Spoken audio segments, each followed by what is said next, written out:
pagi, Pak Stefanus, Bu Ervina, Suster, Bapak Ibu, saudara-saudari yang terkasih di dalam Kristus. Pagi ini kita berjumpa kembali di dalam persekutuan doa Bindoman, Bina Doa dan Firman bersama komunitas Bunda Kudus Surabaya. Pagi ini kita akan dilayani oleh Bapak Stefanus Tai dari Katolisitas, dan pujian hari ini akan dibawakan oleh Ibu Lucy Damayanti bersama tim. Sebelum memulai, Ibu Ervina selaku Ketua Umum Bunda Kudus Surabaya akan menyapa kita semua. Silakan Bu Ervina. Thank you Haryati. Selamat pagi Bapak Ibu yang terkasih, khususnya teman-teman semua yang masih tetap setia di dalam Binoman, Bina Doa dan Firman. Pada kesempatan ini kita sangat bersukacita sekali Pak Stefanus Tai yang sempat menyempatkan waktunya untuk melayani kita semuanya. Biasanya beliau berpasangan dengan Ibu Ingrid, tetapi pada pagi hari ini beliau akan membawakan firman secara solois atau sendirian ya. Bapak Stefanus ini luar biasa sekali, beliau melayani secara Katolik awam, dan nanti beliau akan mengenalkan mungkin ya pribadinya ataupun juga pelayanan-pelayanannya yang sangat luar biasa. Tapi kita sungguh berkesan ketika melihat kesaksian dari Pak Stefanus bersama dengan Ibu Ingrid di dalam acaranya Pater Robi Wowor, Bunda Maria Pengurai Simpul Masalah. Sedikit sekilas mengenai komunitas Bunda Kudus, Pak Stefanus, kami ini sudah berusia 28 tahun, jadi kami yang memulai dulu ini daripada ibu-ibu jemput sekolah ngerumpi, jadi kita ajak untuk ikut di Bina Doa dan Firman ini, diawali dengan hanya kira-kira ya 18 orang gitu ya, terus berkembang hingga sekarang, dan kita juga mempunyai junior-junior seperti Vera, Rani yang nanti akan melanjutkan generasi dari komunitas Bunda Kudus ini. Kami memang melayani pagi hari karena mayoritas ibu-ibu, tetapi bapak-bapak juga mendukung kita semuanya. Dan visi misi kita adalah mengajak para ibu mengenal firman Tuhan dan menjadikan para ibu pendoa bagi tiang keluarganya. Demikianlah sekilas info dari kita, dan kita berharap pada kesempatan ini kita akan bisa menambah wawasan kita dengan pengajaran-pengajaran khususnya pada pagi hari ini oleh Pak Stefanus Tai. Dan marilah kita akan, saya berterima kasih untuk teman-teman dari mana-mana saja yang hadir, baik itu dari Orlando, Pennsylvania, dari Jakarta, dari Padang, dari Taiwan, dari Texas masih belum masuk ya, dan kemudian dari mana-mana yang sudah bergabung di dalam layar ini. Terima kasih untuk Anda semuanya, selamat dan tetap bergabung. Dan kita akan mendengarkan puji-pujian pada awal ini bersama dengan Lucy Damayanti dan timnya. Terima kasih, Tuhan Yesus memberkati. Shalom. Saya belum melihat semuanya melambaikan tangannya, shalom. Hari ini sungguh hari yang terindah, hari yang penuh sukacita, hari yang penuh berkat. Tuhan sudah mengirim hambanya yang luar biasa, Bapak Stefanus. Bapak Stefanus ini benar-benar seperti kata Bu Ervina tadi ya. Saya juga ikut pembelajarannya fokus, saya sampai terbelalak-belalak. Yang saya dulu tidak mengerti, akhirnya saya menjadi mengerti. Jadi hari ini kita sungguh bersyukur sama Tuhan luar biasa. Sekali lagi shalom. Kita mau angkat pujian ini karena hari ini sungguh Tuhan mempersatukan kita untuk bersama-sama memuji Tuhan, bersekutu di dalam Bunda Kudus pada pagi hari ini.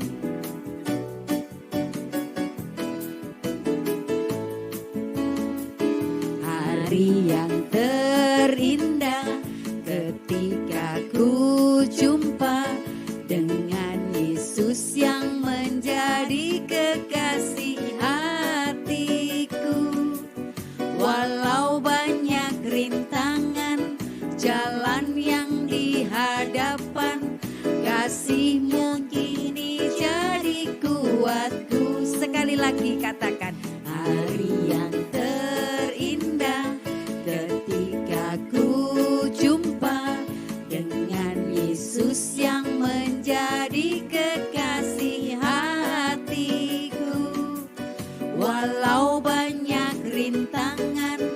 jalan yang di hadapan, kasih-Nya kini jadi kuatku.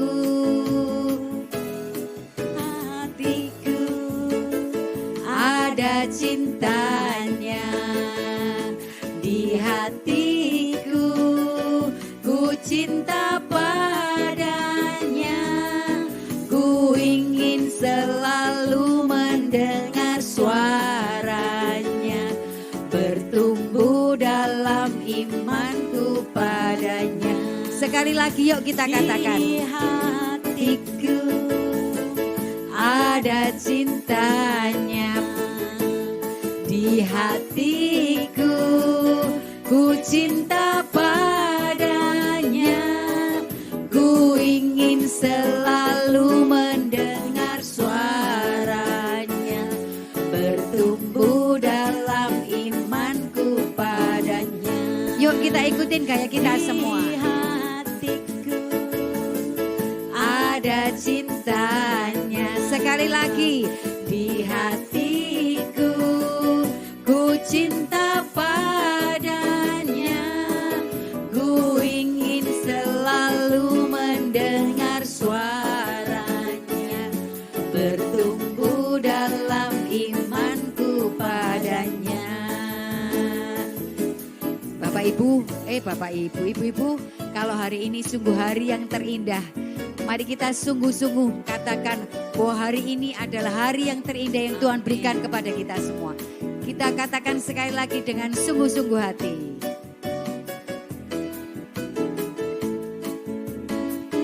Hari yang terindah ketika ku jumpa dengan Yesus yang menjadi kekasih hatiku.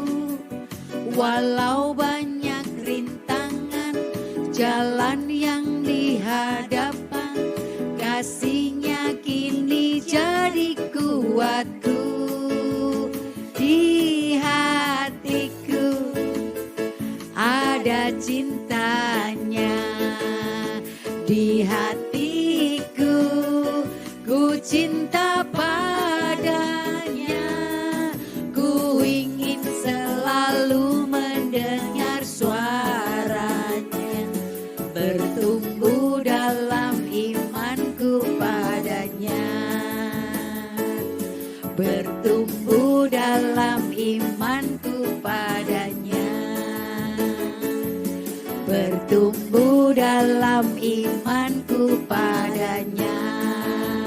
Oh puji Tuhan, sungguh saat ini kita sangat-sangat bersyukur karena Tuhan terus mencintai kita. Mari kita mau datang pada Tuhan, kita mau tundukkan kepala. Dalam nama Bapa dan Putra dan Roh Kudus, amin. Bapa yang penuh kasih, Allah Tritunggal Maha Kudus. Pagi hari ini kami sungguh bersyukur Tuhan buat kasih karunia, rahmat kesehatan yang Kau berikan kepada kami. Kami bersyukur Tuhan, Engkau terus menyertai setiap kehidupan kami. Satukan hati kami Tuhan pagi hari ini. Kami boleh mendengarkan kebenaran firman-Mu, kami boleh memuji nama-Mu, kami boleh bersyukur padamu Tuhan. Karena Engkau Tuhan yang selalu mengasihi kami.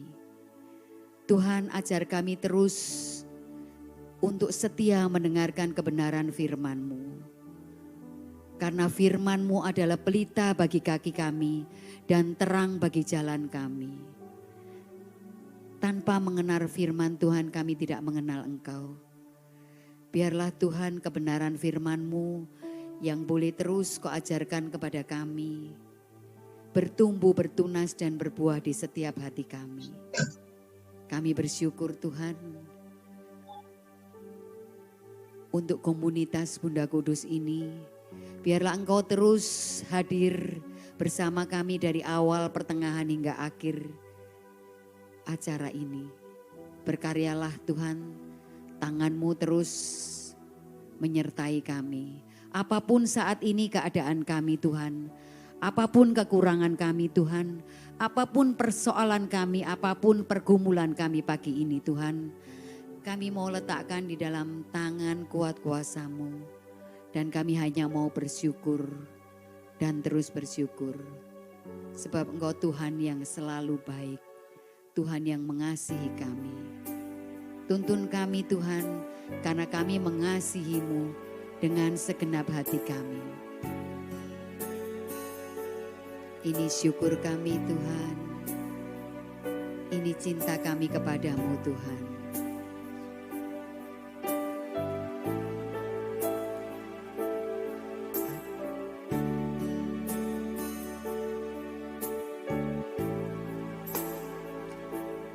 Aku mengasihi Engkau Yesus dengan segenap hatiku. Aku mengasihi Engkau Yesus dengan segenap jiwaku. Ku renungkan firman-Mu siang dan malam, ku pegang perintah-Mu dan ku lakukan. Engkau tahu ya Tuhan, tujuan hidupku hanyalah untuk menyenangkan hati-Mu. Sungguh Tuhan, kami mencintai-Mu Tuhan. Mari katakan, aku mengasihi Engkau Yesus dengan segenap hatiku. Aku mengasihi Engkau Yesus dengan segenap jiwaku. Kami mau merenungkan firman-Mu Tuhan. Benar Tuhan, siang dan malam ku pegang perintah-Mu dan ku lakukan. Engkau tahu ya Tuhan, tujuan hidupku hanyalah untuk menyenangkan hati-Mu. Kami mau merenungkan firman-Mu Tuhan.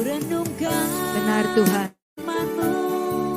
Siang dan malam ku pegang perintah-Mu dan ku lakukan. Engkau tahu ya Tuhan, tujuan hidupku hanyalah untuk menyenangkan hati-Mu. Kami mau merenungkan Tuhan. Ku renungkan firman-Mu siang dan malam, ku pegang perintah-Mu dan ku lakukan. Engkau tahu ya Tuhan, tujuan hidupku hanyalah untuk menyenangkan hati-Mu. Engkau tahu ya Tuhan, Engkau tahu ya Tuhan, tujuan hidupku hanyalah untuk menyenangkan hati-Mu. Engkau tahu ya Tuhan, tujuan hidupku hanyalah untuk menyenangkan hati-Mu. Kami bersyukur Tuhan, Terima kasih untuk kebaikan-Mu, untuk pertolongan-Mu, untuk rahmat-rahmat-Mu.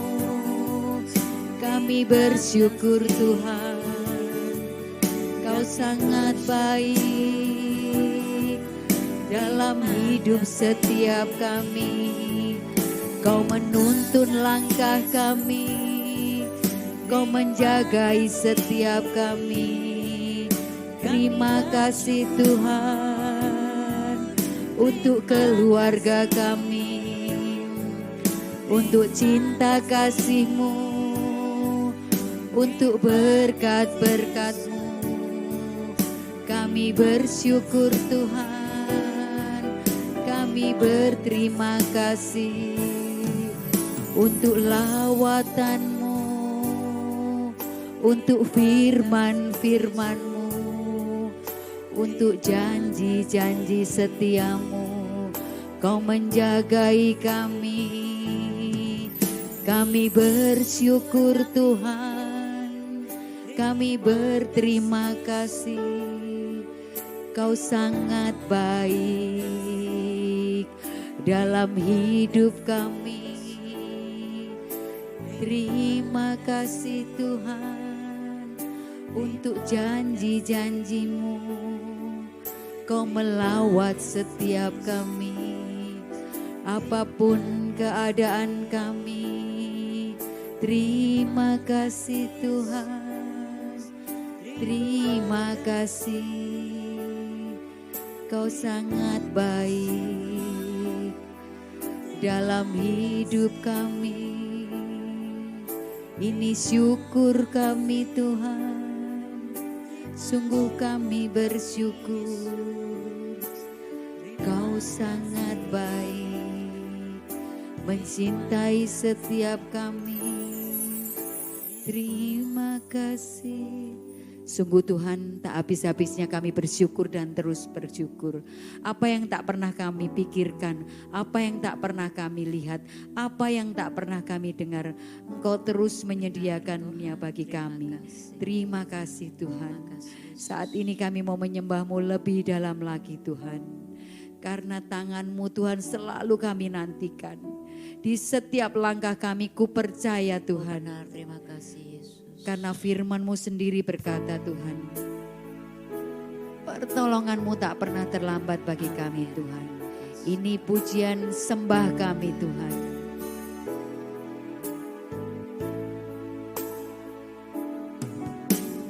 Firman-Mu berkata Kau besertaku, maka kuat roh dan jiwaku. Tangan-Mu Tuhan selalu ku nantikan. Di setiap langkahku percaya, dengan sayap-Mu ku akan terbang tinggi. Di tengah badai hidup tak menyerah.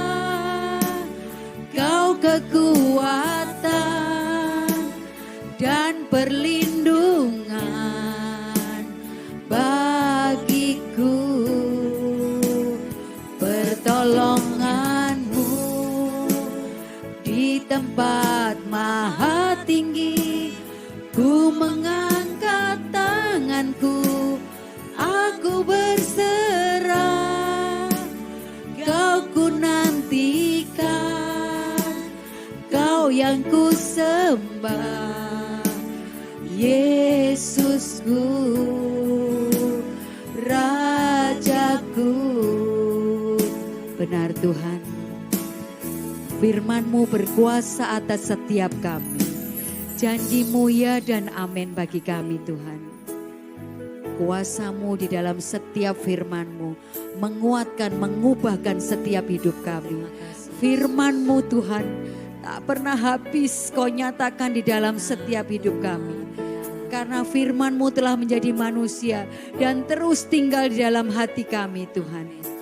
Kami mau percaya Tuhan saat ini. Engkau sungguh pertolongan di setiap langkah hidup kami Tuhan.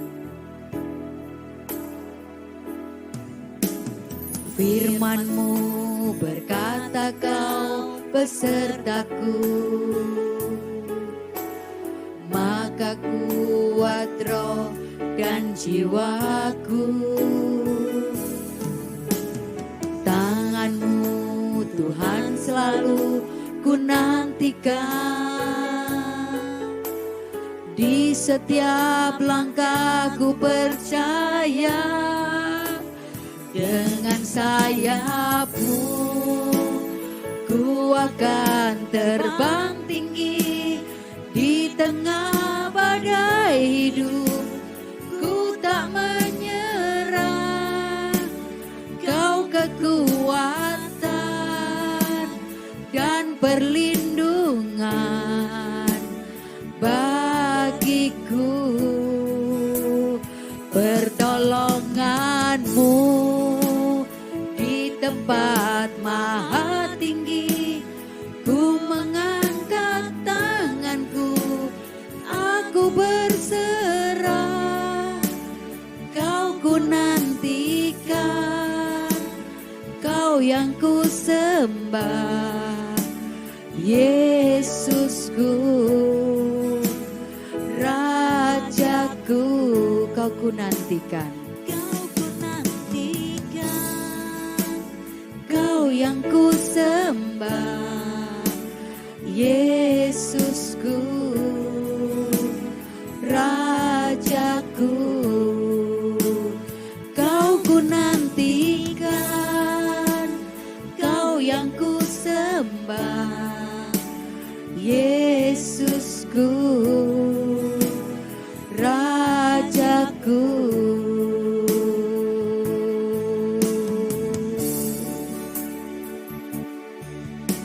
Terima kasih Tuhan. Saat ini buka setiap hati kami, buka pikiran kami, buka hati kami sebebas-bebasnya Tuhan. Agar Engkau sendiri yang boleh membajak setiap hati kami. Biarlah firman-Mu yang sebentar akan kami dengarkan Tuhan, yang disampaikan oleh Bapak Stefanus. Sungguh Tuhan bertumbuh, bertunas dan berbuah di setiap hati kami. Layakkan kami Tuhan, ajar kami boleh seperti Maria untuk diam, duduk di dekat kaki-Mu, mengambil pilihan yang terbaik, boleh mendengarkan kebenaran firman-Mu. Saat ini Tuhan, Kau urapi Bapak Stefanus dari ujung rambut sampai ujung kakinya. Berikan rahmat-rahmat yang ia butuhkan. Biarlah Engkau sendiri Tuhan yang memampukan, yang melayakkan setiap firman yang akan disampaikan. Dan semuanya Tuhan boleh berasal daripada-Mu. Kami siap mendengarkan Tuhan. Kemuliaan kepada Bapa dan Putra dan Roh Kudus. Seperti pada permulaan, sekarang, selalu dan sepanjang segala abad. Amin. Dalam nama Bapa dan Putra dan Roh Kudus. Amin. Silakan Bapak Stefanus. Baik, selamat pagi teman-teman semua di komunitas Bunda Kudus ini. Senang sekali saya diundang ke komunitas ini. Bukan hanya ibu-ibu, tetapi juga saya lihat ada banyak bapak-bapak. Dan pada hari ini kita akan membahas tentang kitab suci. Temanya adalah ignorance of scripture is ignorance of Christ. Ini adalah kutipan dari Santo Hieronymus yang mengatakan kepada kita bahwa kalau kita mengabaikan kitab suci, maka sama saja dengan kita mengabaikan Kristus. Nah, kita tentu saja sebagai pengikut Kristus yang baik, tidak mau kita mengabaikan Kristus. Oleh karena itu, kita harus juga membaca firman-Nya yang ada di dalam kitab suci. Oleh karena itu, kalau kita mau mengasihi Kristus, kita juga harus mencintai kitab suci. Kita tidak mungkin mencintai kalau kita tidak tahu.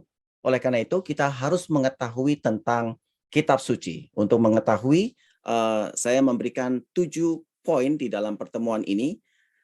kita harus menyadari bahwa kitab suci adalah wahyu Allah, sabda Allah sendiri, yang menceritakan tentang karya keselamatan Allah dan akhirnya memuncak di dalam diri Yesus Kristus.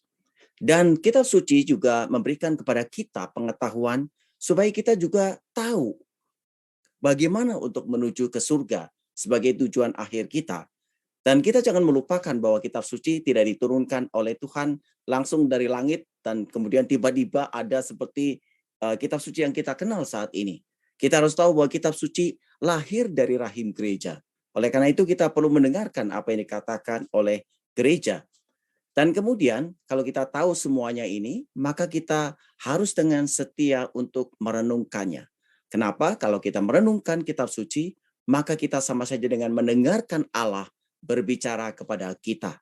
Dan salah satu metode untuk melakukannya adalah dengan Lectio Divina. Mari kita bahas satu persatu beberapa 7 poin ini.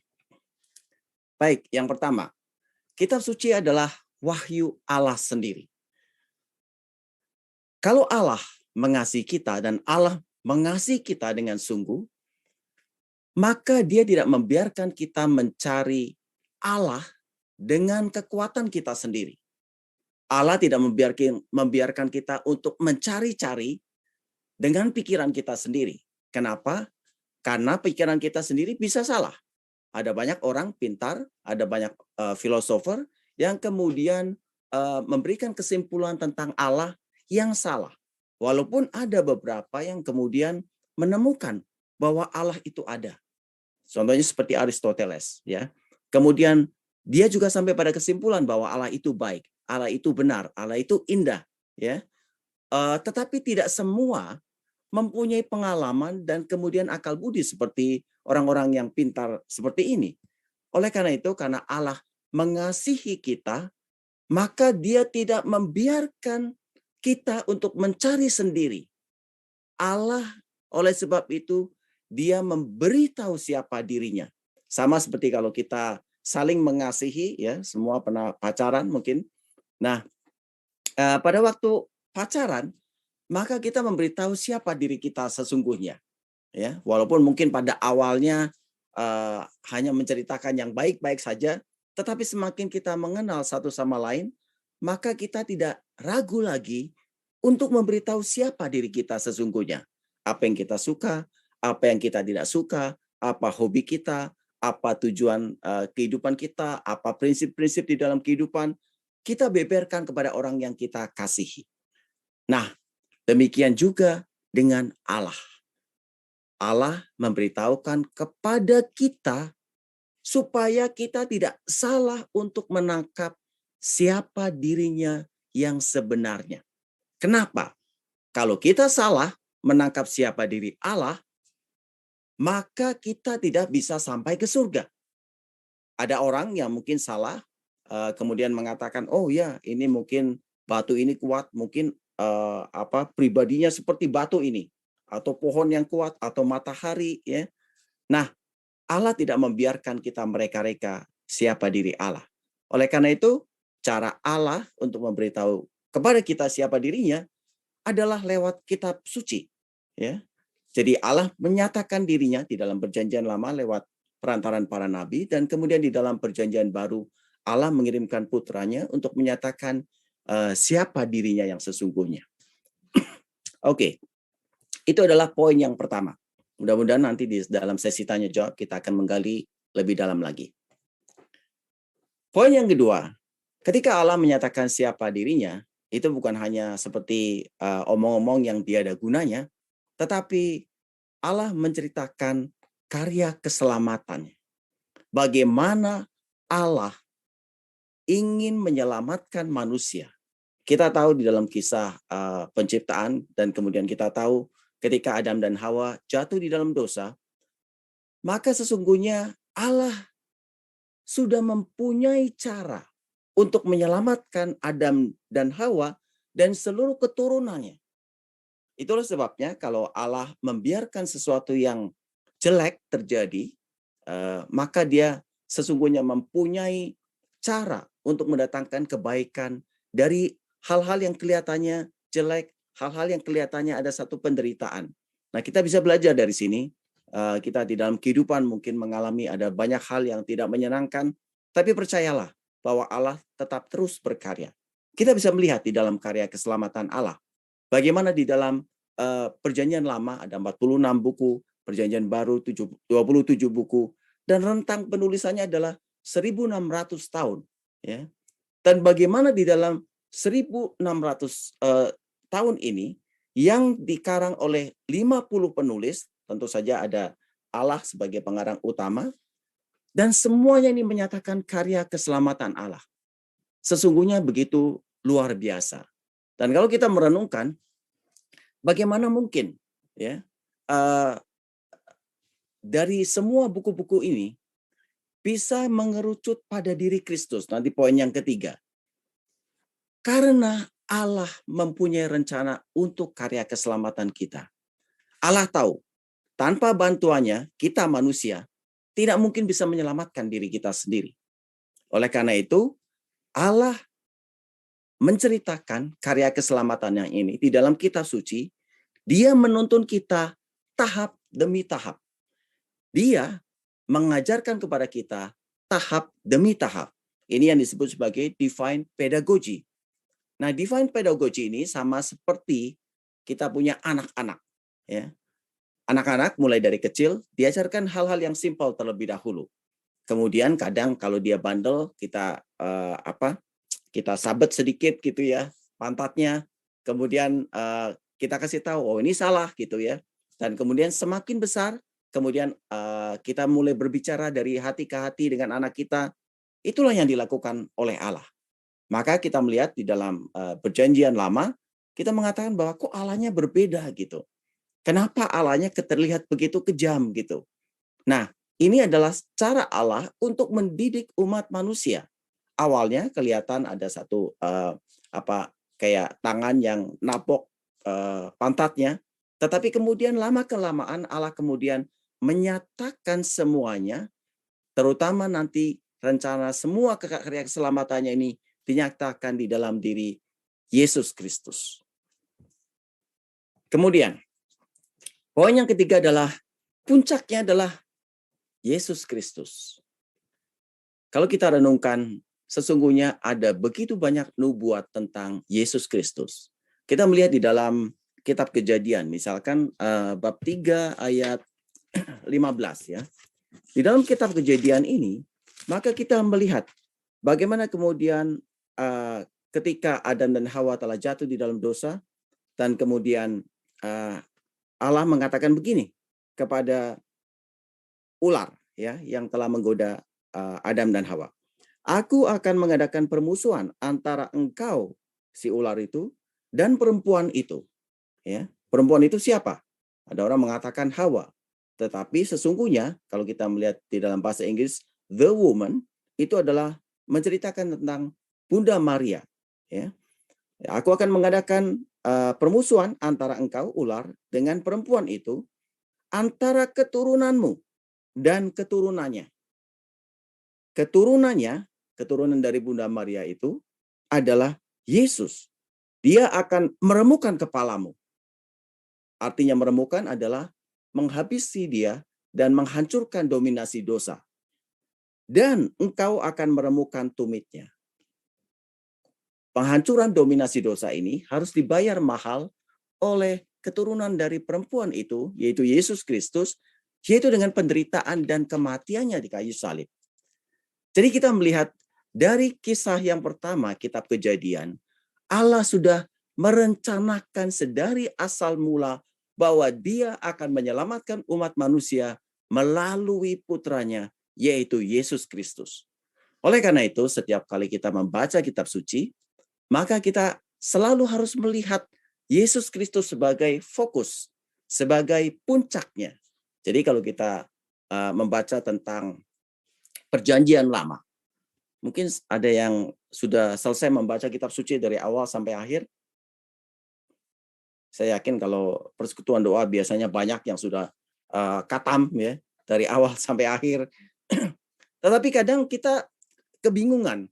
Apa ini maksudnya ini? Contohnya kalau kita membaca sampai imamat, saya pertama kali membaca, mulai rajin baca kitab suci pada waktu itu, saya ketika sampai imamat saya juga bingung.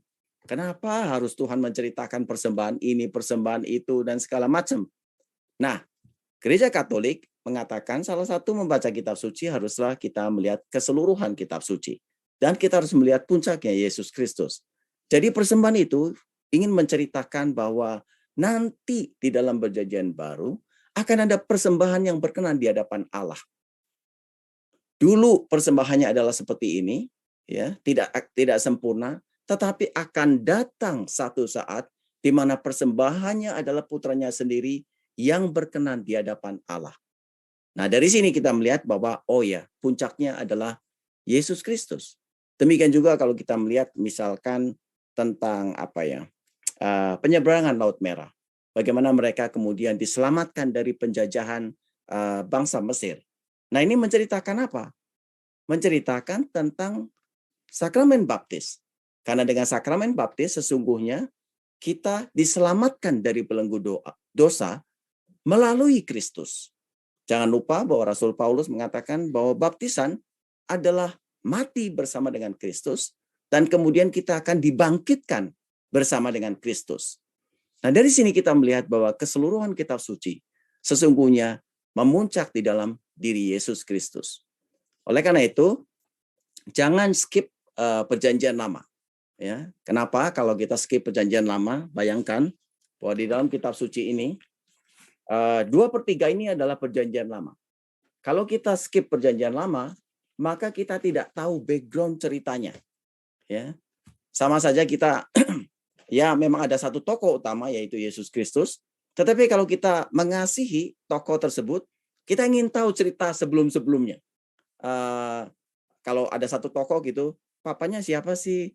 Mamanya siapa? Kemudian neneknya siapa? Oh, dia dari bangsa mana sih? Asal mulanya dari mana gitu. Nah, demikian juga kitab suci sebetulnya menceritakan ada begitu banyak hal background ini yang kalau kita tahu maka akan semakin memberikan kita apresiasi yang lebih dalam tentang sosok Yesus Kristus yang kita kasihi. Dan ada sekitar 350 nubuat di dalam perjanjian lama, ya, bukan perjanjian baru tapi perjanjian lama, yang merefer kepada Yesus Kristus. Nah, ada satu ahli matematika yang namanya Peter Stoner. Dia mengatakan bahwa dia mengambil 8 mukjizat yang ada di dalam perjanjian lama. Dan untuk sampai tepat kepada satu orang, kemungkinannya adalah 1/100.000 triliun. Jadi bayangkan kalau 350 itu harus dihitung kemungkinannya, berapa banyak kemungkinannya. Oleh karena itu kita melihat bahwa sesungguhnya semua nubuat yang ada di dalam perjanjian lama tidak mungkin tidak pasti akan merujuk kepada Yesus Kristus sendiri. Dan kemudian kita juga bisa melihat bagaimana di dalam perjanjian baru Yesus Kristus pribadinya begitu luar biasa, ya. Dia membuktikan bahwa dirinya adalah Allah. Kenapa? Karena dia melakukan begitu banyak mukjizat. Dengan namanya sendiri. Ada orang yang mengatakan, ya tapi kan di dalam perjanjian lama ada banyak mukjizat yang dilakukan oleh para nabi. Ya. Tetapi kita melihat di dalam perjanjian lama, para nabi selalu mengatakan Allah berfirman demikian. Tetapi apa yang dikatakan oleh Yesus? Aku berkata kepadamu. Seolah-olah bahwa mukjizat itu yang mau diceritakan oleh Yesus adalah mengalir dari kekuatanku. Ya. Hari ini kita membaca tentang di dalam Lukas 6 bagaimana seluruh penduduk datang kepada Yesus dari Tire, Sidon dan dari mana-mana datang mau bertemu dengan Yesus. Supaya apa? Supaya mereka dijamah dan diselamatkan. Kenapa? Karena dari tubuh Yesus mengalirlah kekuatan yang memberikan kesembuhan kepada mereka. Ya, jadi kita melihat bagaimana Yesus adalah pribadi yang begitu luar biasa. Dia melakukan begitu banyak mukjizat. Dia juga menjadi contoh pribadi yang paling berbahagia dan yang paling sempurna. Oleh karena itu kekristenan bukan agama buku, Tetapi kekristenan adalah mengikuti sosok, mengikuti pribadi. Pribadi ini adalah pribadi Yesus Kristus yang patut kita teladani. Allah kita bukan hanya Allah yang besar, yang mampu memberikan perintah-perintah. Allah kita adalah Allah yang besar dan sekaligus Immanuel, yang menyertai kita. Dia tidak hanya memberikan perintah, dia menjalankan perintahnya dengan sempurna. Dia tidak hanya mengajarkan ampunilah musuh-musuhmu. Yesus Kristus yang pertama kali memberikan pengampunan kepada orang-orang yang menganiaya dia. Oleh karena itu, kalau kita berbicara tentang kerendahan hati, Allah bisa saja berfirman, kamu tidak boleh sombong, kamu harus rendah hati. Di dalam kekristenan, kita melihat sosok Yesus Kristus. Dia tidak hanya memberikan perintah tentang kerendahan hati, dia menjalankannya. Yang tidak hanya menyayangkan sosoknya sebagai Allah, tetapi dia mau menjadi manusia. Sama seperti kita, kecuali dalam hal dosa. Tetapi dia merendahkan dirinya untuk menjadi manusia, menderita dan wafat bagi kita. Ada orang mengatakan, ya dari Allah menjadi manusia sesungguhnya ya nggak terlalu jelek lah gitu.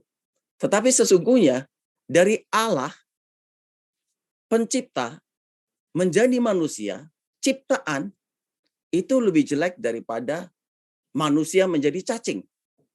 Kalau manusia menjadi cacing, itu dari ciptaan ke ciptaan. Tetapi Allah menjadi manusia dari pencipta menjadi ciptaan. Oleh karena itu, kita harus merenungkan bagaimana Allah begitu mengasihi kita. Sehingga dia rela menjadi dari yang tidak terbatas menjadi terbatas. Sama seperti kita. Dan kita juga melihat karya-karyanya yang begitu luar biasa. Oke, kalau mau diceritakan panjang sekali sesungguhnya, tetapi waktu yang diberikan pada saya 1 jam termasuk tanya jawab. Oke, kita lanjut ke poin berikutnya. Dan kalau kita membaca kitab suci kita tahu bukanlah buku sains, ya. Jadi jangan berharap kemudian kita membaca kitab suci dan kemudian tahu segala ilmu tentang astronomi, kemudian ada fisika, segala macam. Bukan. Bukan itu maksud kitab suci dituliskan. Kitab suci dituliskan untuk memberitahu kepada kita tujuan akhir kita adalah surga. Tujuan akhir kita adalah surga. Dan kemudian bagaimana untuk mencapai surga. Kita melihat contohnya misalkan. Kalau kita melihat kitab Kejadian. Kejadian yang pertama, ayat pertama. Dikatakan, pada mulanya Allah menciptakan langit dan bumi. Artinya apa? Allah menciptakan dari segala sesuatu yang kelihatan dan tak kelihatan. Nah, di tengah-tengah ini setelah itu kita melihat ada kisah kejatuhan.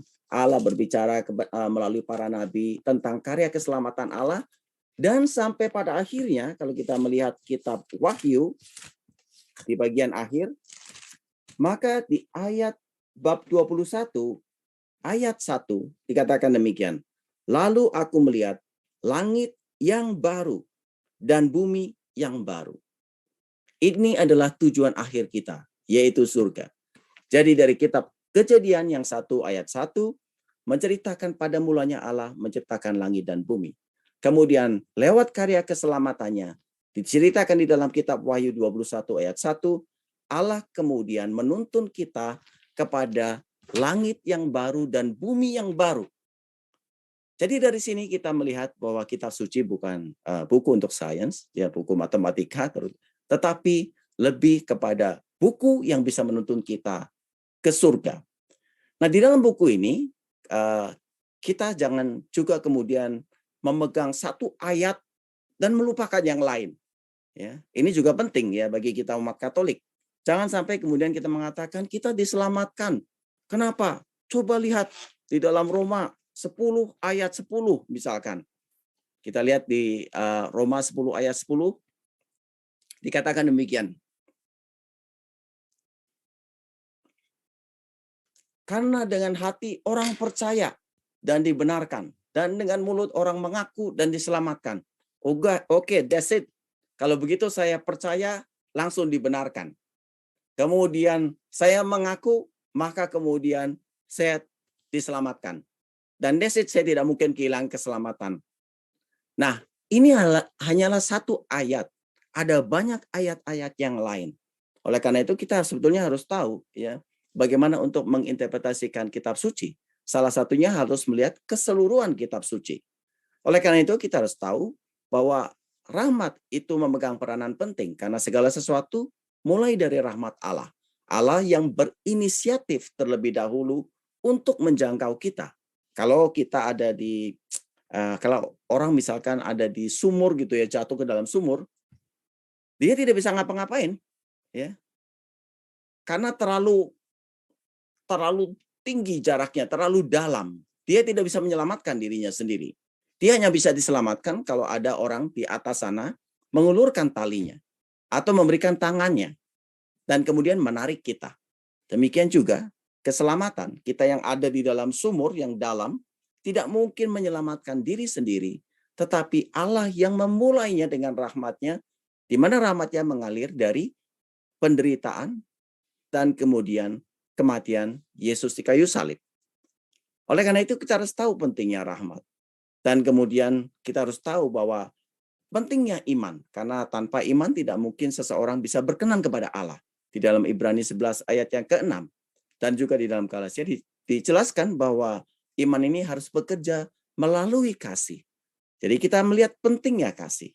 Dan kemudian kita juga melihat bagaimana Rasul Paulus menekankan agar kita setia sampai mencapai garis akhir. Oleh karena itu kita tahu pentingnya kesetiaan. Bukan hanya mengucapkan percaya dan kemudian langsung diselamatkan, tetapi penekanan bahwa kita harus setia di dalam kehidupan kita sampai akhir. Dan juga kalau kita melihat Markus 16 ayat 16 menceritakan bagaimana orang yang tidak percaya akan dihukum, tetapi orang yang percaya dan dibaptis, maka dia akan diselamatkan. Bukan hanya percaya, tetapi percaya dan dibaptis. Dari sini kita melihat pentingnya baptisan untuk keselamatan kita. Dan kita melihat bagaimana ada banyak sakramen-sakramen, ada 7 sakramen, yang sesungguhnya menuntun kita untuk menuju ke surga. Dan juga kita tahu pentingnya gereja, karena Yesus sendiri mendirikan gereja di atas Rasul Petrus di dalam Matius 16 sampai 19. Nah, dari sini kita melihat bahwa kitab suci menjadi pegangan yang penting sehingga kita tahu bagaimana menuju ke surga. Oke. Poin yang kelima, kitab suci bukan seperti buku ya, dari buku yang kita kenal sekarang, kitab suci seperti ini, dari langit kemudian jatuh plak gitu ya. Terus habis itu ya inilah bukunya gitu. Bukan seperti ini. Tetapi kitab suci itu adalah lahir dari rahim gereja. Awalnya tidak ada kitab suci seperti ini. Ya, ketika Yesus datang ada perjanjian baru pada waktu itu, perjanjian lama. Ya. Nah, bagaimana perjanjian baru? Ya dituliskan ya oleh para penulis dan bagaimana sampai terjadinya buku-buku seperti ini ditetapkan oleh kanon gereja. Ya, mulai dari Paus Damasus tahun 382, kemudian ada Konsili Hippo 393, Konsili Kartago 397, dan semuanya dari awal menceritakan tentang 73 buku yang dikanonkan. Ya. Nah, kalau kita menyadari hal ini, artinya kita tahu bahwa kitab suci lahir dari rahim gereja. Karena kitab suci lahir dari rahim gereja, maka kita membutuhkan gereja untuk memberitahu kepada kita apa maksudnya kitab suci tersebut. Bagaimana menginterpretasikannya. Karena disebutkan di dalam 1 Timotius 3 ayat 15 bahwa gerejalah sebagai tiang penopang dan dasar kebenaran. Tanpa gereja, kenapa? Oke, saya terusin. Tanpa gereja, kita akan bisa salah di dalam menginterpretasikan kitab suci. Ada begitu banyak Sejarah menceritakan kepada kita bagaimana dari kitab suci yang sama sampai sekarang ada 28.000 denominasi. Kitab sucinya sama, Roh Kudusnya sama. Kenapa harus terjadi begitu banyak perpecahan? Karena tidak ada gereja sebagai tiang penopang dan dasar kebenaran. Di dalam gereja Katolik kita sesungguhnya harus bersyukur, ya, karena kita punya hierarki, sehingga kita tahu bahwa dari situ maka kita bisa berpegang pada magisterium gereja. Dan kemudian jangan melupakan bahwa karena kitab suci tidak langsung diberikan Allah, ya, secara langsung menjadi buku, tetapi melalui proses tradisi suci. Oleh karena itu di dalam gereja Katolik kita selalu harus melihat kitab suci, lihat secara keseluruhan, dan kemudian bagaimana di dalam tradisi suci hal itu berkembang, kemudian bagaimana magisterium gereja memberikan interpretasi tertentu. Nah, bukan berarti bahwa kita tidak boleh menginterpretasikan kitab suci. Tetapi kita tahu bahwa ada banyak ayat-ayat di dalam kitab suci yang sulit untuk diinterpretasikan. Sulit, ya. Dan Rasul Petrus sendiri memberikan satu peneguhan tentang hal itu. Ya, dia mengatakan bahwa dalam surat-suratnya Rasul Paulus memberikan hal-hal yang kadang sulit untuk dimengerti dan orang kadang memutarbalikannya. Nah, ada orang mengatakan, ya saya bisa dengan bantuan Roh Kudus. Ya. Sekarang saya coba satu ayat aja. Kita coba lihat Matius 24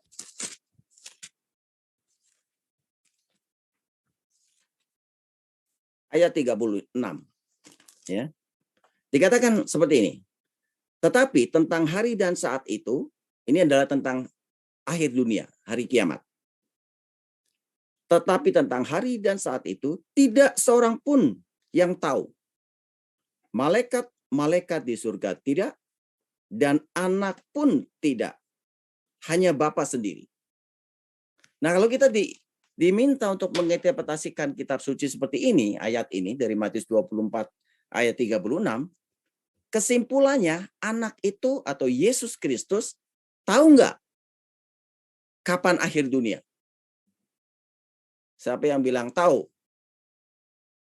Siapa yang bilang tahu? Tunjuk tangan. Nggak ada yang tunjuk tangan. Oke. Siapa yang bilang tidak tahu?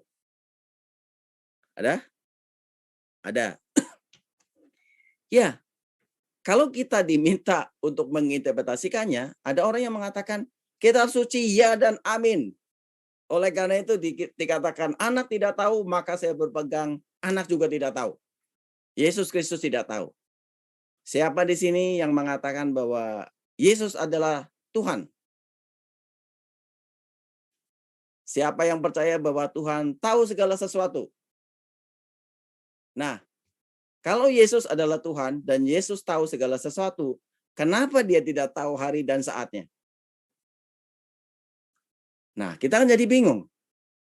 Nah, disinilah kemudian kita melihat kebijaksanaan dari magisterium gereja yang menjelaskan bahwa dia tahu bukan dari kemanusiaannya, tetapi dari kealahannya. Ya. Jadi, di sini kita melihat, jangan kemudian kita sok-sokan, pokoknya saya sudah berdoa sebelum membaca kitab suci, pasti interpretasi dari saya itu benar. Jangan. Ya, sebagai umat Katolik, kita juga tahu bahwa bukan hanya kitab suci yang menjadi pegangan kita, tetapi ada tradisi suci, ada magisterium gereja. Sehingga dengan kerendahan hati kemudian kita melihat sebetulnya gereja mau ngomong apa nih tentang hal ini. Jangan lupa bahwa Roh Kudus adalah jiwa dari gereja. Jangan sok-sokan mengatakan Roh Kudus tinggal di dalam diri kita. Ya, kita dibaptis, Roh Allah tinggal di dalam diri kita. Tetapi kita juga harus percaya bahwa Roh Allah menyertai gerejanya. Yesus Kristus mengatakan, aku akan mendirikan gerejaku, ya, di atas Petrus, Dan kemudian dia di ayat selanjutnya mengatakan alam maut tidak akan menguasainya.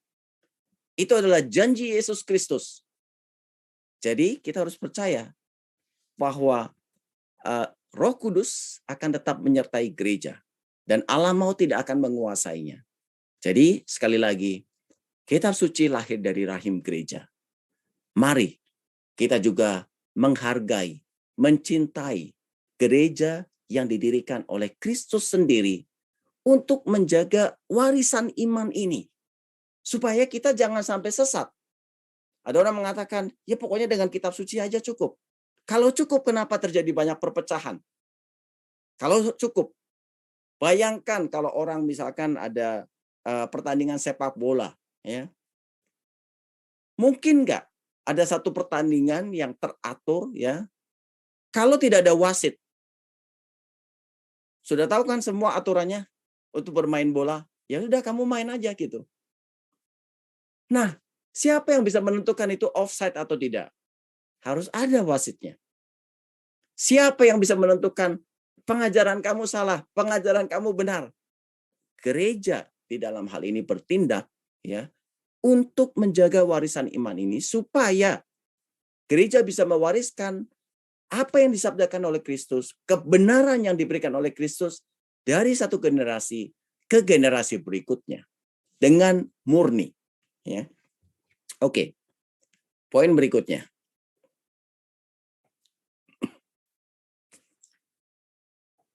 Karena kita tahu bahwa ini adalah sabda Allah yang kemudian memuncak di dalam diri Yesus Kristus yang mengantar kita ke surga.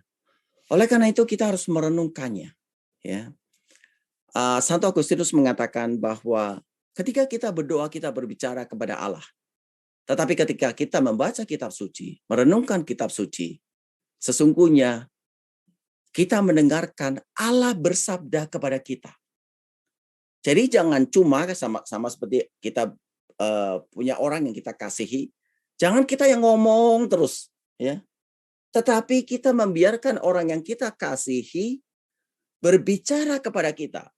Apalagi kita tahu bahwa yang kita kasih adalah Allah, dan Allah lebih besar dari segala sesuatu yang ada, termasuk lebih bijaksana daripada kita, lebih tahu daripada kita, ya. Oleh karena itu kita harus mendengarkan Allah berbicara kepada kita. Nah, tetapi jangan juga melupakan bahwa ketika Allah berbicara kepada kita lewat kitab suci ini, kita harus tahu di dalam kitab suci itu ada dua pengarang. Pengarang utama adalah Allah sendiri. Tetapi jangan melupakan ada yang namanya instrumental authors, yaitu pengarang yang instrumental apa ya? Saya bingung di Indonesiain apa. Tapi umpamanya seperti ini, kalau kita menulis, maka pengarangnya utamanya adalah kita sendiri. Ya. Tetapi kita menggunakan ballpoint atau menggunakan handphone. Ya, kalau zaman sekarang, menulis WA misalkan. Maka pengarangnya adalah kita, dan kemudian kita menggunakan alat, ya, toolsnya adalah bisa ballpoint, bisa kertas, bisa handphone, ya. Nah, ini adalah pengarang yang secondary. Nah, demikian juga dengan kitab suci, pengarang utamanya tetap Allah. Allah memberikan inspirasi kepada para penulis kitab suci, dan para penulis kitab suci ini adalah yang disebut sebagai instrumental author. Kalau dengan ballpoint, dia tidak punya kehendak bebas. Dia tidak tahu apapun. Oleh karena itu, dia nurut aja persis. Tetapi ketika Allah berbicara lewat perantaraan pengarang kitab suci, maka pengarang kitab suci itu juga membawa background-nya, membawa budayanya, membawa gaya penulisannya. Itulah sebabnya ketika kita membaca kitab suci, kita juga harus mempertimbangkan gaya bahasanya, budayanya, ya, kemudian kebiasaannya. Semakin kita bisa menggali semuanya itu, semakin kita bisa menangkap sabda Allah dengan lebih baik. Oleh karena itu, Jadi jangan semuanya diartikan secara literal. Ya, itulah sebabnya di dalam kitab suci cara untuk menginterpretasikannya, gereja mengatakan harus lihat 4 hal. Yang pertama adalah kejadiannya itu seperti apa.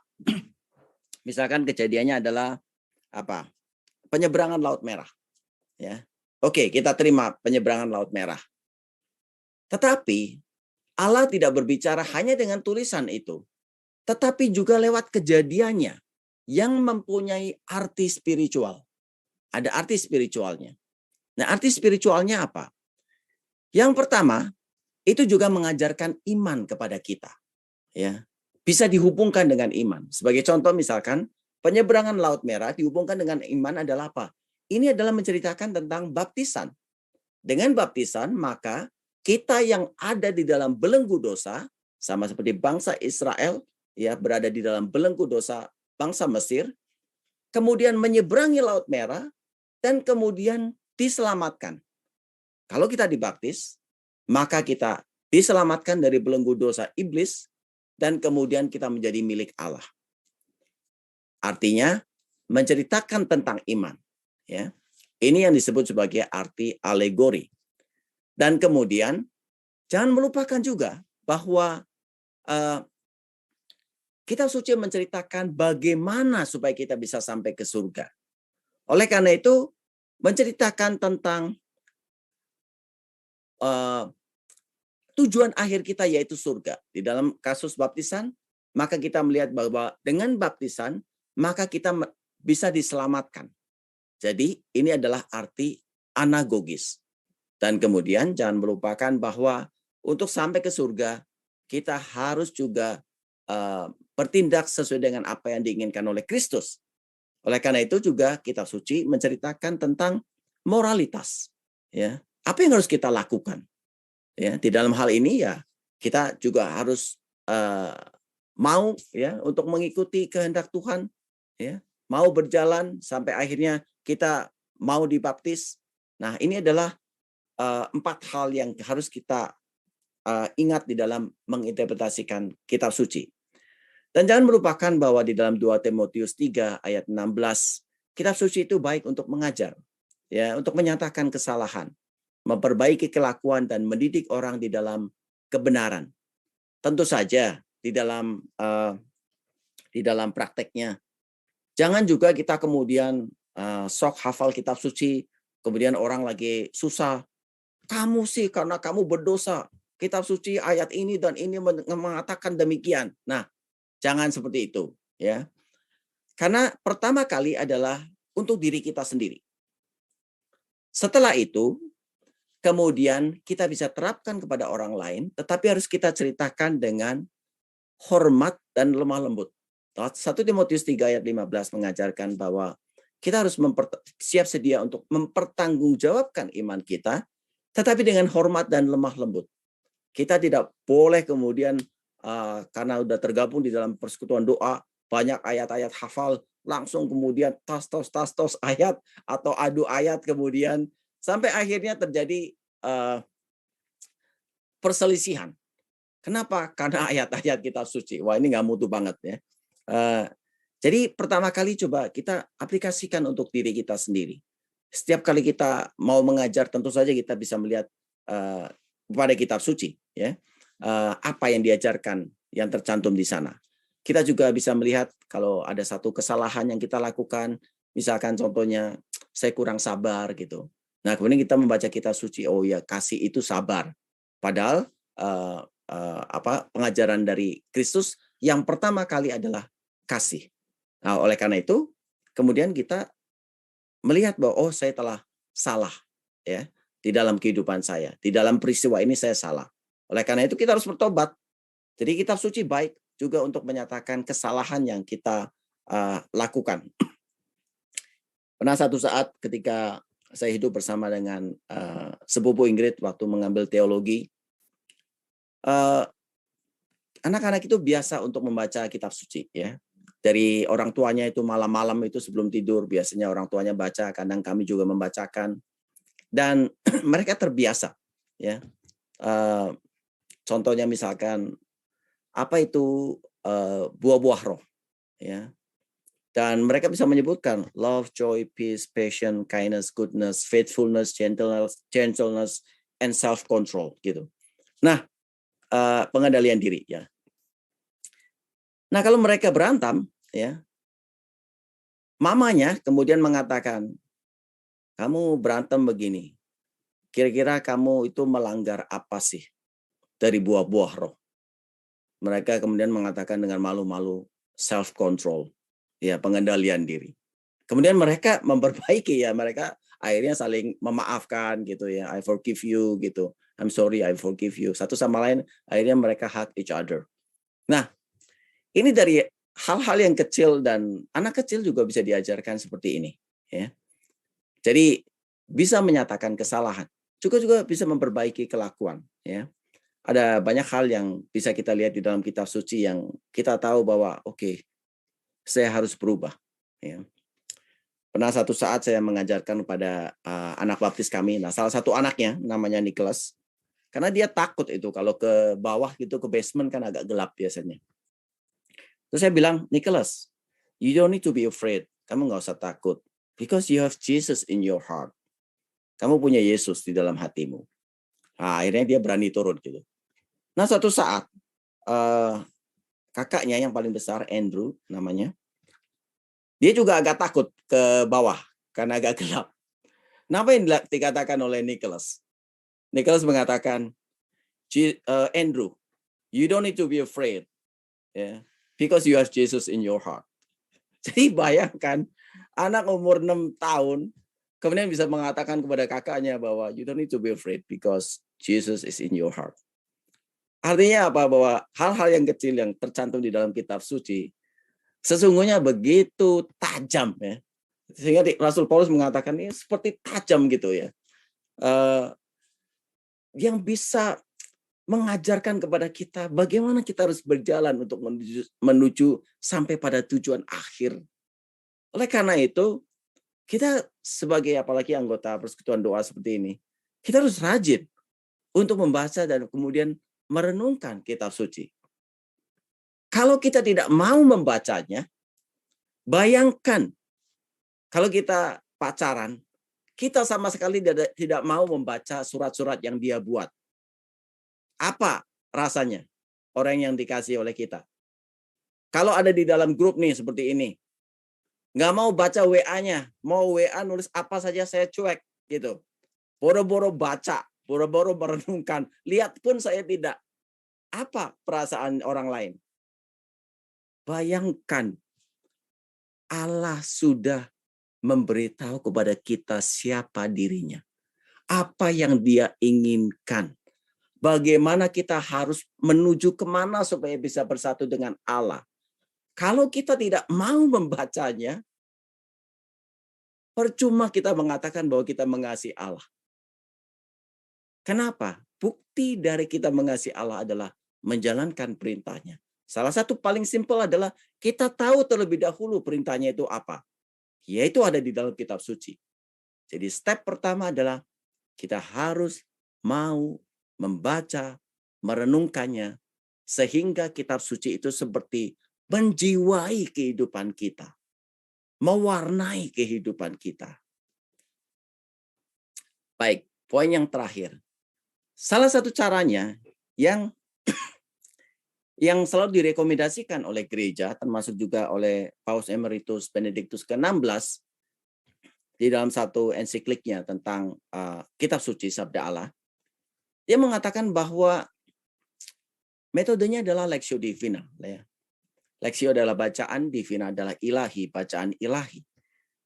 Kita harus merenungkan kitab suci. Ada cara misalkan untuk mempelajari satu dogma segala macam. Ya, itu sesuatu yang baik. Tetapi lebih daripada itu, kita harus merenungkannya. Ya. Nah, Lectio Divina ini menjadi cara yang paling efisien yang direkomendasikan oleh banyak bapak gereja, paus, dan juga gereja itu sendiri. Ini metode seperti apa ya? Kalau mau dibilang, kalau tidak salah itu, kalau sapi itu katanya punya 4 perutnya itu ada 4 bagian gitu. Kalau kita perut kan cuma 1 gitu. Ya. Dia ada 4. Jadi mulai dia mengunyah-ngunyah gitu ya, agak kasar gitu, kemudian masuk ke bagian pertama. Di situ kemudian diproses lagi, kemudian masuk ke bagian kedua. Kemudian diproses lagi, masuk bagian 3, baru ke 4. Ya, menjadi sangat halus. Nah, bayangkan bahwa kita sebetulnya mengunyah-ngunyah sabda Allah. Mulai dari Lexio terlebih dahulu. Kita baca. Ya, misalkan bacaan pada hari ini di dalam Lukas 6, bab 6 ayat 12-19 menceritakan bagaimana Yesus berdoa semalam-malaman untuk memilih para rasulnya.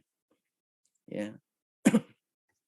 Kemudian dilanjutkan bagaimana semua orang berduyun-duyun datang kepada Yesus. Dari Tire, dari Sidon, ya, dari semua penjuru datang kepada Yesus. Dan mereka semua disembuhkan. Karena dari Yesus mengalir kekuatannya. Jadi kita baca, ya, berkali-kali, mungkin 3 kali gitu. Setelah itu kita mulai melakukan meditatio. Nah, di sini kita melihat bahwa manusia itu punya satu kekuatan yang diberikan oleh Allah. Salah satunya imajinasi. Ya. Jadi Allah menginginkan kita supaya kita bisa mengasihi Dia, bukan hanya dengan kata-kata, tetapi atau secara spiritual, tetapi juga menggunakan faculty yang diberikan oleh Allah. Salah satunya meditasi. Kita bisa membayangkan bagaimana kita melihat Yesus berdoa semalam-malaman. Ya. Bagaimana kita hadir di dalam doa Yesus, menemani Dia, dan kemudian tiba saatnya ketika keesokan harinya Dia memilih para rasulnya. Nah, ini adalah bermeditasi. Atau kemudian kita menghadirkan diri kita ya sebagai salah satu orang yang berduyun-duyun datang kepada Yesus. Mungkin kita dari Tire, dari Sidon, yang sebetulnya jauh di atas sana untuk datang kepada Yesus. Atau kita jauh karena dosa yang memisahkan kita dari Yesus. Tetapi kita mau datang kepada Yesus. Dan kita datang kepada Yesus. Kemudian kita berhadapan dengan Yesus. Kemudian kita merasakan kekuatan pengampunan yang mengalir dari Yesus. Sehingga kita pun kemudian disembuhkan. Nah, ini adalah bagian dari meditatio. Kemudian setelah itu, oratio. Kita ungkapkan di dalam doa rasa syukur kita.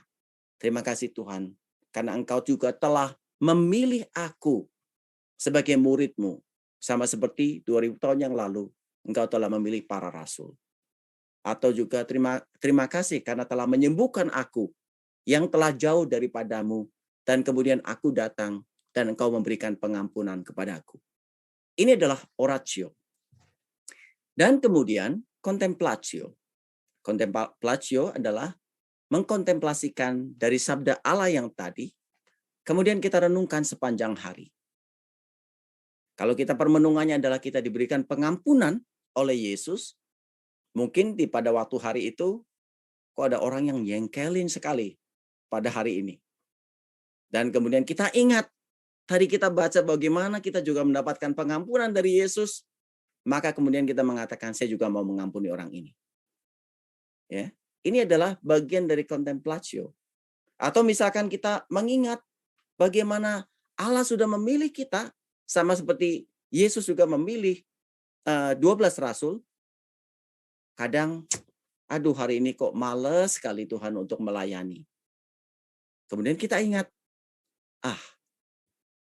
Allah juga sudah memilih saya ya untuk masuk di dalam pelayanan ini. Oleh karena itu walaupun aduh capek gitu ya, tetapi saya juga mau setia. Nah, bayangkan kalau kita lakukan setiap hari meditasi seperti ini, Lexio Divina, maka spiritualitas kita akan bertumbuh hari demi hari. Karena jangan melupakan bahwa sabda Allah itu pedang yang sangat tajam, yang bisa membelah jiwa kita, yang mengubah kita dari dalam, sehingga kemudian kita bisa diubah hari demi hari lebih baik lagi. Sampai kemudian inilah adalah perjuangan kita untuk bertumbuh di dalam kekudusan. Jangan melupakan bahwa di dalam dalam Ibrani 12 ayat ke-16 menjelaskan bahwa tanpa kekudusan tidak ada seorang pun yang bisa melihat Allah. Jadi dalam 8 sabda bahagia, berbahagialah yang suci hatinya, karena dia akan melihat Allah. Allah tidak menuntut kita hanya menjadi seorang Kristen yang biasa-biasa saja. Yesus mengatakan di dalam Matius 5 ayat 48, haruslah kamu sempurna, sama seperti Bapamu sempurna adanya. Yesus tidak mengatakan kalau bisa kamu sempurna, tetapi dia mengatakan haruslah. Dan ini adalah menjadi perjuangan bagi kita semua, termasuk saya, ya, yang seringkali jatuh di dalam dosa. Tetapi setiap kali kita berdosa, kita ingat bahwa Allah telah menebus kita dengan tubuh dan darahnya. Dia tidak ingin menjadikan kita hanya Kristen yang biasa-biasa saja. Dia ingin menjadikan kita orang-orang kudus. Jadi kembali di dalam bulan kitab suci ini, mari sekali lagi kita menyadari pentingnya kitab suci yang telah Allah berikan kepada kita, supaya kita bisa tahu cara untuk menuju tujuan akhir. Bagaimana kita harus bersikap. Tetapi sekaligus juga ingin memberikan satu penekanan kepada kita. Kita juga harus mendengarkan gereja. Karena Allah sendiri, Kristus sendiri telah mendirikan gereja, menitipkan warisan iman ini kepada gereja. Sehingga kita tahu bahwa kitab suci lahir dari rahim gereja. Dan karena dia lahir dari rahim gereja, maka kita juga harus mendengarkan gereja. Untuk beberapa hal yang bersifat pengajaran, dogmatis, supaya kita jangan sampai salah menginterpretasikan kitab suci. Dan harapannya adalah kita akan semakin mencintai kitab suci. Ya, jangan sampai kita mengabaikan kitab suci. Karena kalau kita mengabaikan kitab suci, sama saja kita mengabaikan Kristus. Baik, terima kasih dan silakan kalau ada pertanyaan. Baik, terima kasih Pak Stef. Sebenarnya sudah ada beberapa pertanyaan yang masuk, tapi saya mohon izin untuk baca pengumuman sebentar ya Pak Stef, sambil menunggu mungkin ada pertanyaan lagi. Silakan untuk pengumuman hari ini. Ya, terima kasih. Selamat siang Pak Stefanus, Suster, saudara-saudari yang terkasih dalam Kristus. Berikut saya akan membacakan beberapa pengumuman untuk acara Bunda Kudus dalam pekan ini. Pengumuman yang pertama, Bindoman Selasa depan tanggal 13 September pukul 10 akan diselenggarakan secara hibrid, yaitu secara online dan offline di Gedung Katolik Center Surabaya, Jalan Bengawan nomor 3. Bagi Bapak Ibu yang ingin mengikuti Bindoman secara offline, dapat mendaftar di Sekretariat Bunda Kudus. Pembawa firman adalah Dr. Michael yang populer dengan sebutan dokter spesialis gelandangan yang melayani pengobatan secara gratis kepada kaum miskin bersama Yayasan Pondok Kasih Surabaya. Dr. Michael juga melayani di paroki SMTB dan Stasi Santo Yosafat sebagai lektor dan asisten imam. Tema yang akan disampaikan sesuai dengan tema besar BKSN, yaitu Allah Sumber Harapan Baru. Pengumuman kedua, kursus Alkitab Day Verbum diselenggarakan hari Kamis tanggal 8 September pukul 10 bersama Bapak Paskalis Edwin dengan materi pengajaran metode sharing kitab suci dalam kelompok atau tips pemandu kitab suci. Pengumuman ketiga, latihan Kur Bunda Kudus diadakan setiap Senin dan Kamis pukul 10 sampai 12. Bila ibu-ibu atau saudara-saudari ingin bergabung dalam pelayanan Kur Bunda Kudus, dapat menghubungi Ibu Lili Mohtar di nomor WA 0817 566 668. Pengumuman keempat, Bunda Kudus memiliki beberapa media sosial seperti YouTube, Facebook, Instagram, dan Telegram dengan nama Bunda Kudus untuk menyampaikan informasi-informasi yang berkaitan dengan berbagai macam kegiatan Bindoman, Day Verbum, ataupun KUR. Bila Bapak Ibu ingin mendengarkan ulang acara Bindoman, bisa mengunjungi channel YouTube kami yang bernama Bunda Kudus. Pengumuman kelima, Bapak Ibu yang membutuhkan informasi lebih lanjut tentang kegiatan Bunda Kudus dapat menghubungi Sekretariat Bunda Kudus di nomor 0857 8468 9521. Pengumuman keenam, Bapak Ibu yang tergerak untuk mendukung pelayanan kami di Bindoman dapat menyalurkan persembahan kasih dengan mentransfer ke rekening BCA nomor 464 567 5674 atas nama Erni Istiawan atau Setiawati Mulyo. Terima kasih atas dukungan Bapak Ibu untuk pelayanan kami. Pengumuman ketujuh, kami Bunda Kudus juga membantu penjualan barang-barang rohani dari Pater Robbie Wower OFM, di mana seluruh hasil penjualannya akan diserahkan ke pimpinan Fransiskan di Yerusalem untuk kelangsungan hidup kekristenan di Holy Land. Bagi Bapak Ibu yang ingin membantu pelayanan Pater Robbie, silakan memesan barang-barang tersebut melalui Ibu Agnes dengan nomor WA seperti yang tertera di layar. Terima kasih atas partisipasi Bapak Ibu semuanya. Tuhan memberkati kita semua. Sekian pengumuman untuk pekan ini.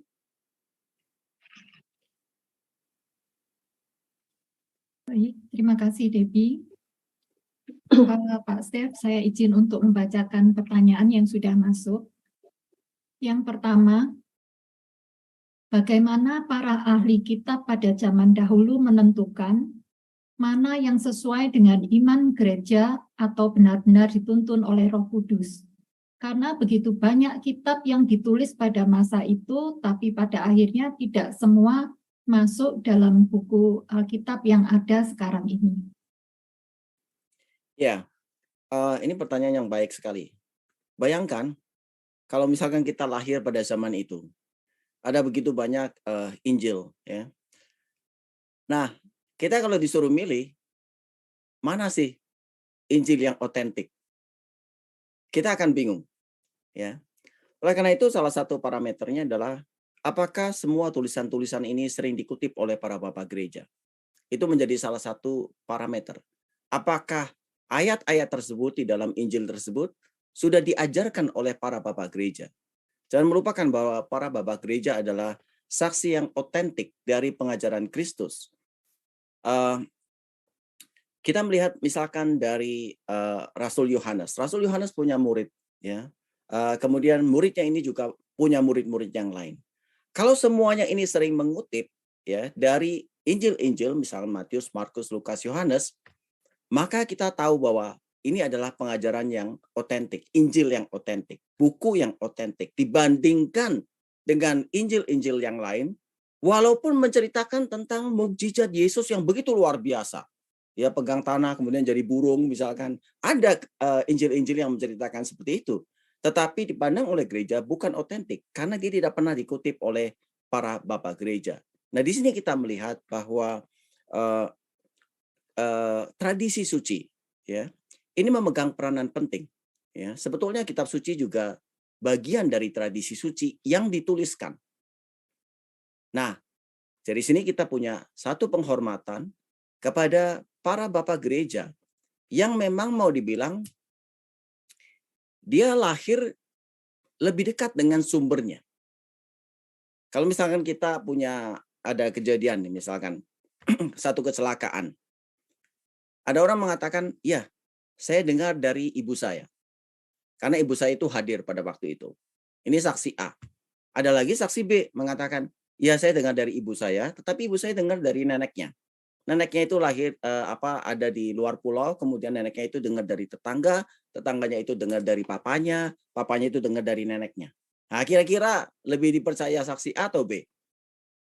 Saksi A. Kenapa? Karena dia dekat dengan sumbernya. Prinsip yang sama juga sama, ya. Jadi kita melihat bahwa otentisitas dari kitab suci itu kita bisa lihat dari orang-orang yang paling dekat dengan sumbernya. Kalau mereka sering mengutip itu berarti satu tanda bahwa itu adalah otentik. Dan kemudian tentu saja gereja harus melihat keseluruhan dari pesan-pesan itu merupakan satu jalinan benang merah yang kemudian sungguh memuncak di dalam diri Kristus atau tidak. Ya. Nah, dari parameter-parameter ini kemudian tentu saja dengan pembelajaran tentang budaya segala macam sampai akhirnya kemudian gereja dengan tuntunan Roh Kudus menentukan buku-buku mana yang kemudian menjadi bagian dari kitab suci. Oleh karena itu sekali lagi di sini kita melihat bahwa kalau gereja yang menentukan, artinya kitab suci lahir dari rahim gereja. Oleh karena itu kita harus menghormati gereja yang Kristus berikan kepada kita untuk membantu kita. Jangan dilihat gereja itu sebagai satu halangan untuk membaca kitab suci.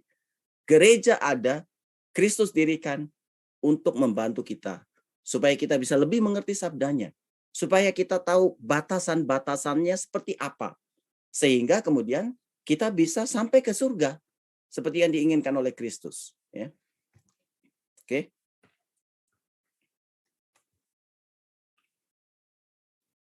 Baik, pertanyaan berikutnya, bagaimana cara yang benar untuk membaca Perjanjian Baru? Dimulai dari Injil yang mana?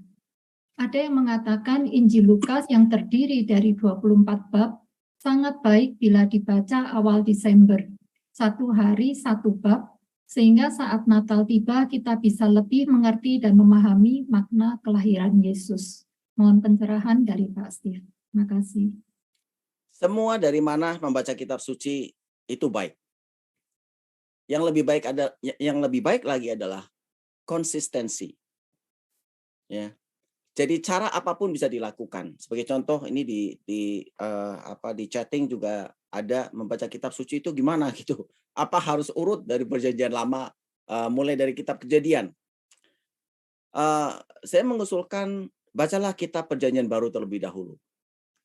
Karena kunci dari puncaknya itu adalah Yesus Kristus.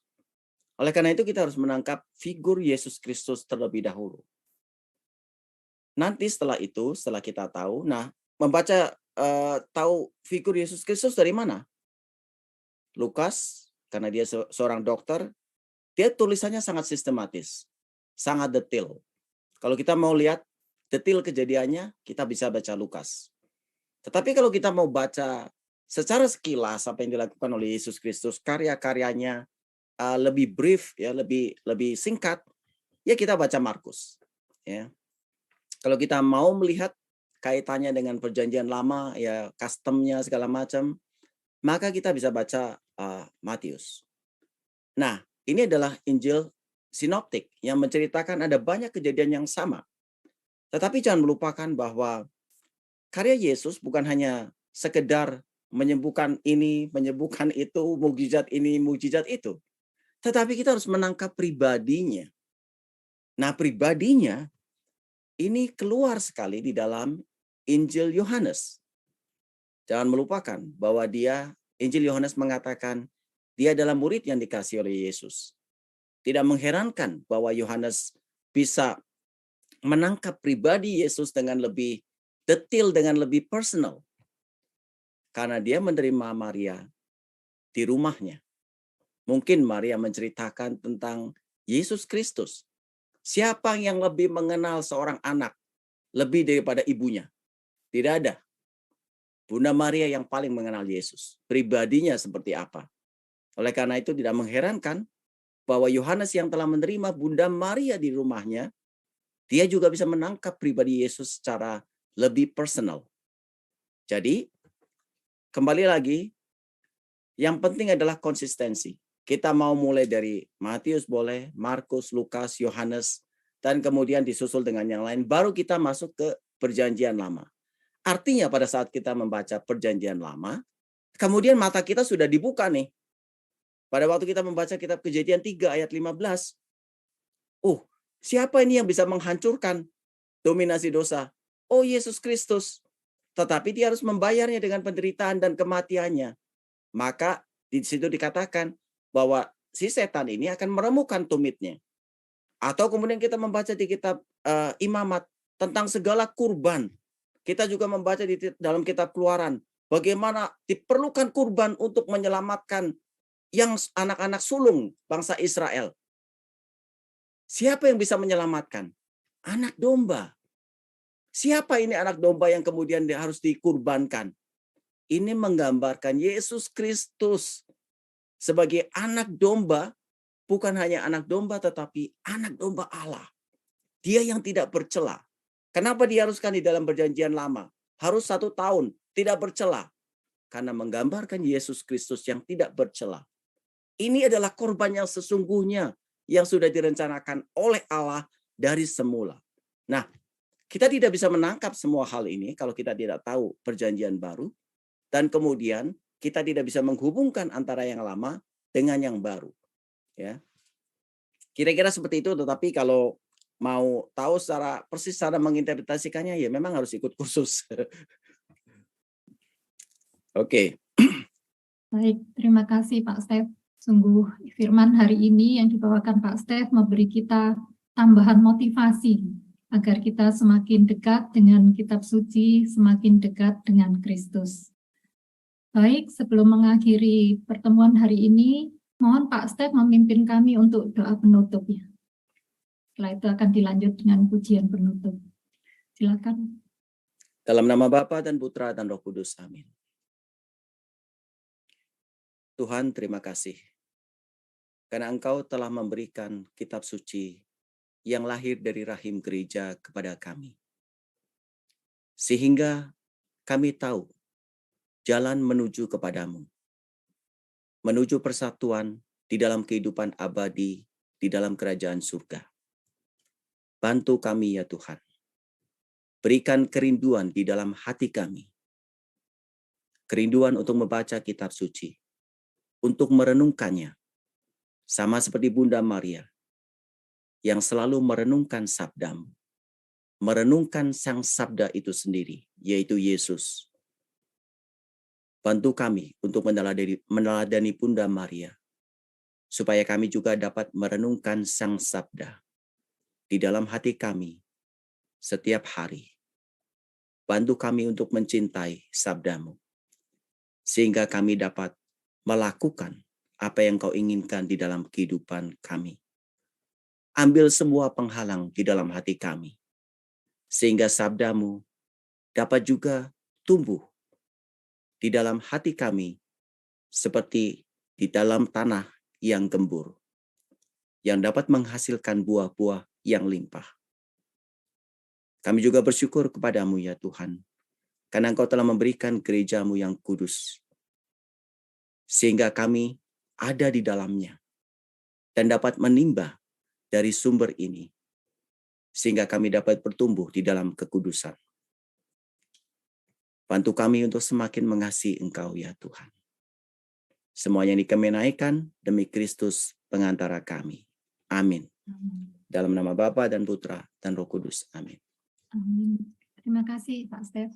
Terima kasih. Semoga selalu diberkati dalam setiap pelayanan, juga untuk Ibu Ingrid. Tuhan berkati. Sekarang kita akan lanjutkan dengan pujian penutup. Silakan Bu Lucy. Sungguh luar biasa firman hari ini menguatkan kita semua, memberkati kita dan menuntun hidup kita. Mari saat ini kita mau angkat pujian sebagai penutup. Siang hari ini kita mau katakan, Tuhan, firman-Mu adalah pelita bagi kakiku, terang bagi setiap jalanku. Sebab firman Tuhan teguh menopang setiap hati kita.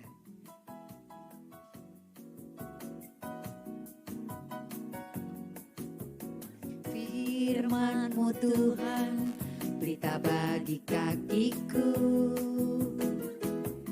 janji-Mu terang bagi jalan-jalanku, kebenaran-Mu menuntunku setiap hari. Ku menantikan-Mu, beri kekuatan baru, ku kan terbang tinggi di awan bersama-Mu dalam kemuliaan. firman-Mu teguh menopang, ku kan aman dalam-Mu Tuhan. Firman-Mu Tuhan, berita bagi kakiku,